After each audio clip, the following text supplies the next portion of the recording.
Buenos días, seguimos con las clases de contabilidad general en la unidad 4, obligaciones de una empresa. Vamos a ver la ley orgánica para la justicia laboral. Muy bien. Para entrar en contexto, vamos a ver lo que dice nuestra ley máxima, la Constitución sobre el trabajo digno. En sí, aquí podemos ver una lista de los artículos que hablan sobre el trabajo digno, sobre la afiliación al seguro social, sobre las retribuciones justas, sobre el derecho a utilidades y sobre el derecho a la seguridad social como pública y universal. Entrando directamente a nuestra ley, ¿cómo se llama? Es la Ley Orgánica para la Justicia Laboral y Reconocimiento del Trabajo en el Hogar. Aquí podemos ver un tecnicismo que fue inscrito el lunes 20 de abril de 2015. Consta de 69 artículos numerados. Aquí están los dos puntos importantes. Primero, que es parte de las obligaciones laborales de cualquier compañía, y segundo, se basa principalmente en la no discriminación. Tenemos tres ejes fundamentales: la estabilidad laboral, la discriminación y la gestión del CONADIS para personas con discapacidad. Entrando, el primer punto que topa son las reformas al Código del Trabajo. El primer punto son los contratos, contratos orales o contratos escritos, cuando una persona gana más de 5 salarios básicos unificados. En este caso, el salario básico unificado actual son $400, multiplicado por 5 son $200, es decir, cuando una persona gana más de $2,000, se le debe hacer un contrato por escrito. El siguiente, la fijación de remuneraciones a trabajadores públicos, específicamente sector público, viene por el Consejo Nacional del Trabajo y Salarios. Esto vendría a ser como una mesa técnica directamente del Ministerio del Trabajo.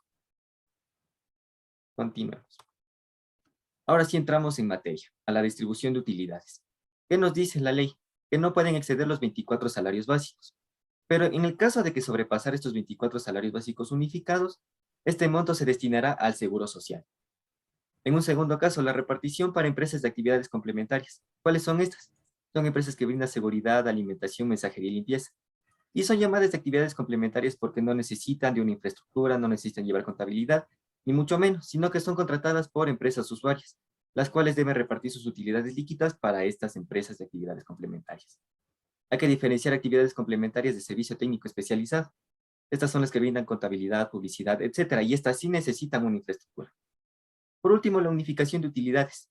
Cuando varias empresas comparten procesos productivos y comerciales, es decir, cuando varias empresas se asocian, estas utilidades deben unificarse como una sola en un solo registro contable.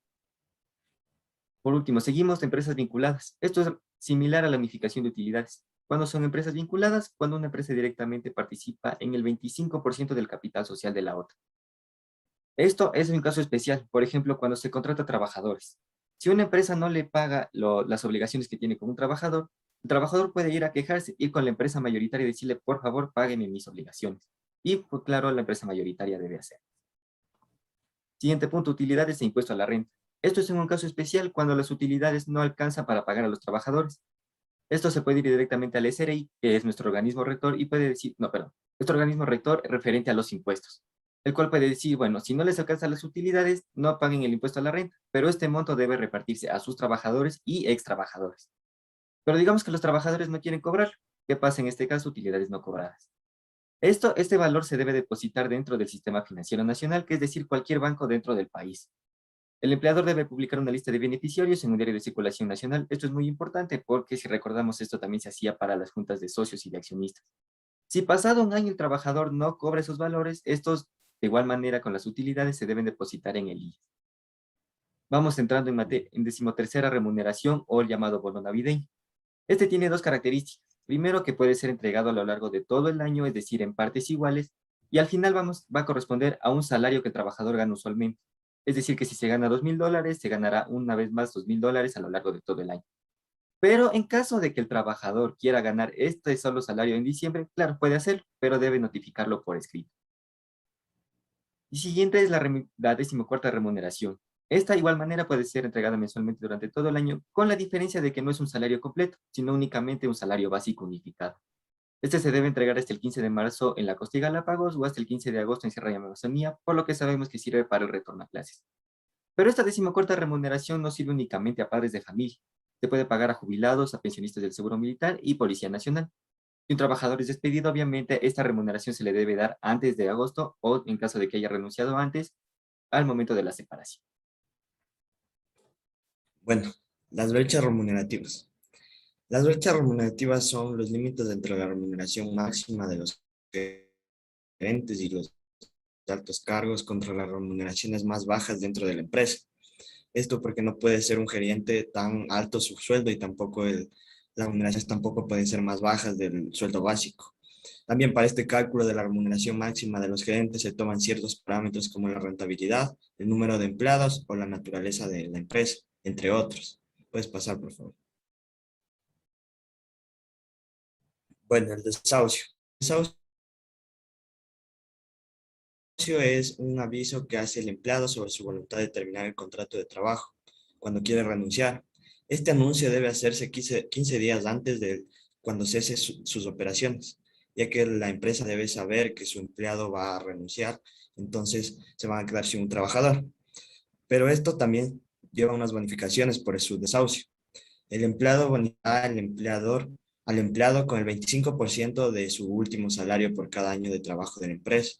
Depende su salario, cuánto era y también cuántos años trabajó en la empresa, puede ser mayor o menor.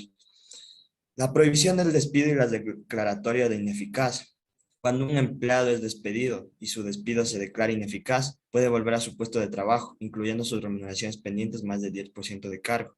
Cuando le despiden a un trabajador, él puede decir que no está de acuerdo o que se hizo ineficaz del proceso y puede volver y le devuelven todos sus salarios en los meses que no trabajó y un 10% de bonificación o recargo.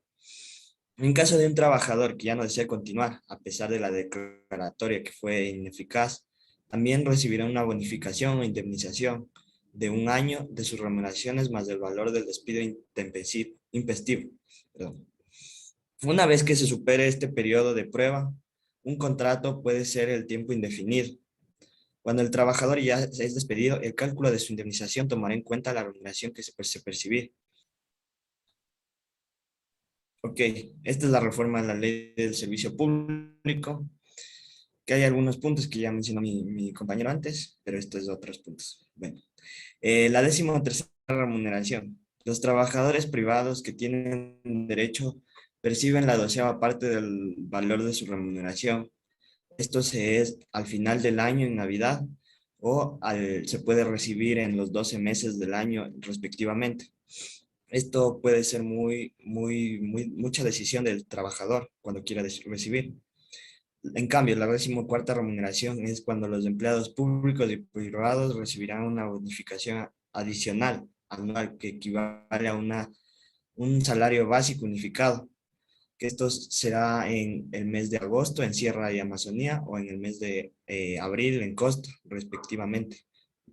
Bueno, este retiro voluntario es en la Ley Orgánica de Empresas Públicas que se encuentra ahí.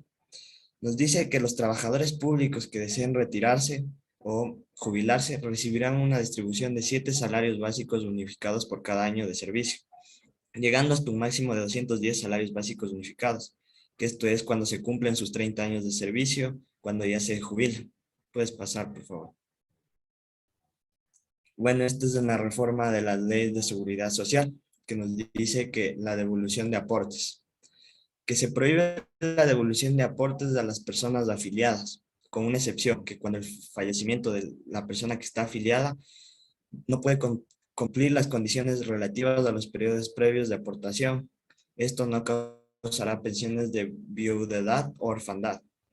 Esto también nos dice que las personas beneficiarias tendrán un derecho a la devolución en partes iguales de los aportes personales realizados, que serían sus hijos o su esposa viuda. Además nos dice que las aportaciones de trabajadores no dependientes es para trabajadores sin relación de dependencia, la base presuntiva de aportación determinará la aportación de dicho trabajador. Esta aportación se expresará en múltiples o submúltiples del salario mínimo de aportaciones al Seguro Social, tomando en cuenta la situación socioeconómica de la persona afiliada, la naturaleza de las contingencias y los índices de siniestralidad de cada riesgo protegido. Esto nos dice que su salario mínimo de aportación sería el todo ingreso regular que percibe el trabajador. Bueno, esto es muy relativo de la persona que no está trabajando y quiere afiliarse. Puede seguir con la siguiente diapositiva. Muchas gracias por su atención. Al final tenemos las referencias del todo donde sacamos, las leyes orgánicas, y esto sería todo en la exposición. Muchas gracias.